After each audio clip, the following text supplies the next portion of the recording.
Hey everyone, welcome back to this channel.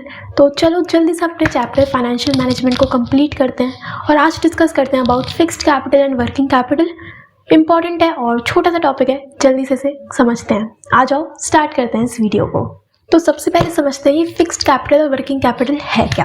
देखो, एक company, एक बिजनेस दो कैपिटल से मिलकर बना होता है, एक फिक्स्ड कैपिटल और दूसरा वर्किंग कैपिटल। फिक्स्ड कैपिटल क्या है? वो पैसा जो कंपनी या बिजनेस को स्टार्ट करने के लिए लगाया जाता है। इनिशियली जब आपको बिजनेस स्टार्ट करना है तो जो पैसा लगाते हो वो होता है फिक्स्ड कैपिटल। ठीक है कि अगर मुझे कोई शॉप ओपन करनी है तो पहले मुझे लैंड परचेज करना पड़ेगा, बिल्डिंग, मशीन, ये सब एसेट्स अगर आप परचेज करना चाहते हो तो उसमें जो पैसा लगाते हो वो होता है फिक्स्ड कैपिटल। यानी कि फिक्स्ड एसेट्स पे जो भी इन्वेस्टमेंट होता है वो क्या है? Fixed capital. इसमें huge amount of money spend करना पड़ता है। ठीक है।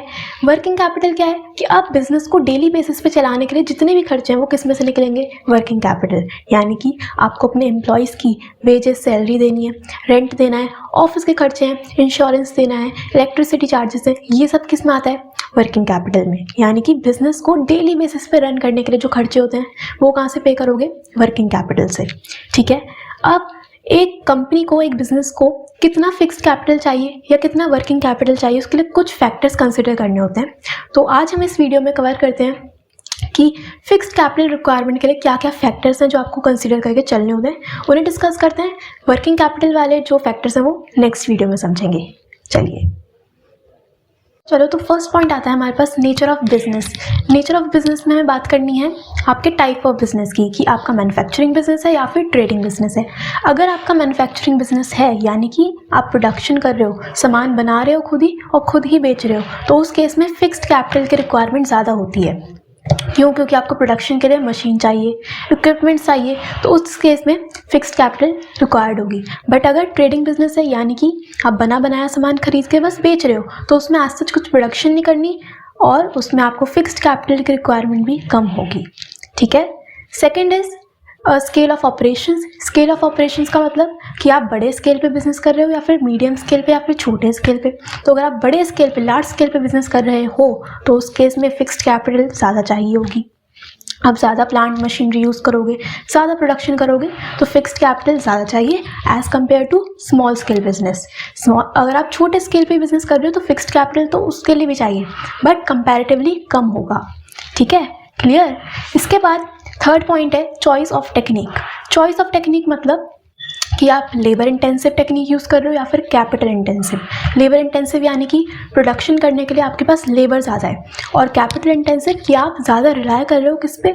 मशीन्स पे, टेक्नोलॉजी पे, इक्विपमेंट्स पे। तो अगर आप कैपिटल इंटेंसिव टेक्निक यूज़ करके प्रोडक्शन कर रहे हो तो फिक्स्ड कैपिटल ज़्यादा चाहिए होगी as compare to labour intensive technique. Clear? ठीक है। इसके बाद टेक्नोलॉजी अपग्रेडेशन, यानी कि अगर आपका बिजनेस ऐसा है जहाँ पे आप बेसिकली उसमें जो भी आप प्रोडक्शन कर रहे हो वहाँ पे आपको बहुत जल्दी अपने जो भी आप एसेट्स यूज़ कर रहे हो, फिक्स एसेट्स यूज़ कर रहे हो, वो बहुत जल्दी डेप्रिसिएट होते हैं और उनको आपको अपग्रेड कराना पड़ता है। तो उस केस में आपको टेक्नोलॉजी पे इन्वेस्ट करना पड़ेगा। ठीक है, नई मशीन्स लगानी पड़ेंगी, तो वहाँ पे फिक्स्ड कैपिटल ज़्यादा चाहिए होगा। क्लियर। देन ग्रोथ प्रोस्पेक्ट्स, मतलब अगर आपको लगता है कि आपका जो बिज़नेस है फ्यूचर में ग्रो हो सकता है, आपकी जो ब्रांचेस हैं वो बढ़ सकती हैं, एक्सपेंड हो सकता है बिजनेस, तो वहाँ पे भी कैपिटल, जो फिक्स्ड कैपिटल है उसकी रिक्वायरमेंट ज़्यादा होगी। ठीक है। इसके बाद नेक्स्ट पॉइंट आता है डाइवर्सिफिकेशन। डाइवर्सिफिकेशन मतलब कि मैं अपने बिजनेस में प्रोडक्ट लाइन इंक्रीज़ कर रही हूँ। कि सपोज़ पहले मेरा गारमेंट्स का बिजनेस था, अब मैं कॉस्मेटिक्स का बिजनेस भी स्टार्ट करना चाह रही हूँ, तो जिसके लिए मुझे प्रोडक्शन करनी पड़ेगी, मुझे मशीन चाहिए होगी, मुझे इक्विपमेंट्स चाहिए होंगे, तो फिक्स्ड कैपिटल की नीड ज़्यादा है। तो अगर आपका बिजनेस डाइवर्सिफाई हो रहा है तो उस केस में फिक्स्ड कैपिटल रिक्वायरमेंट भी बढ़ जाती है। ठीक है। उसके बाद फाइनेंसिंग ऑल्टरनेटिव्स। इसका मतलब क्या है कि सपोज़ मुझे कोई मशीनरी चाहिए या कुछ फिक्स एसेट चाहिए जो कि मुझे बहुत आसानी से लीज पे यानी कि रेंट पे मिल सकता है, तो मुझे वहाँ पे अपना खुद का पैसा इन्वेस्ट करने की ज़रूरत नहीं पड़ेगी। ठीक है। तो फिक्स्ड कैपिटल कम चाहिए होगा।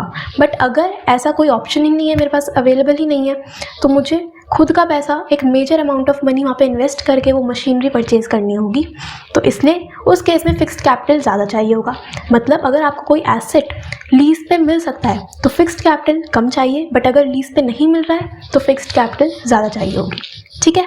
इसके बाद लेवल ऑफ कोलैबोरेशन, मतलब कि अगर आपको लगता है कि कोई एस्टैब्लिश्ड बिजनेस है जिसके साथ आप कोलैबोरेट करके, यानी कि जॉइंट वेंचर जिसे हम कह सकते हैं, कोलैबोरेट करके काम कर सकते हो, बिजनेस कर सकते हो, तो वहाँ पे फिक्स्ड कैपिटल रिक्वायरमेंट कम होती है। ऐसा क्यों? क्योंकि आप उस सामने वाले बिजनेस की टेक्नोलॉजी, उनके मशीन्स को यूज़ करके भी काम करोगे, शेयर करके काम कर सकते हो। बट अगर एज सच कोई भी कोलैबोरेशन नहीं हो सकता तो आपको खुद ही पैसा इन्वेस्ट करके फिक्स्ड एसेट्स में पैसा इन्वेस्ट करना पड़ेगा, जिसकी वजह से जो फिक्स्ड कैपिटल है उसकी नीड बढ़ जाएगी। ठीक है, तो ये थे इसके कुछ फैक्टर्स जो आपको ध्यान में रखने हैं before taking any decision related to fixed capital. तो बस इतना ही रखते हैं इस वीडियो में। नेक्स्ट वीडियो में बस लास्ट पार्ट है इस चैप्टर का, दैट इज़ वर्किंग कैपिटल, उसे कंप्लीट करेंगे और चैप्टर हो जाएगा ख़त्म। So that's all for today. We'll meet you in the next video. Stay happy, stay connected. Thank you so much.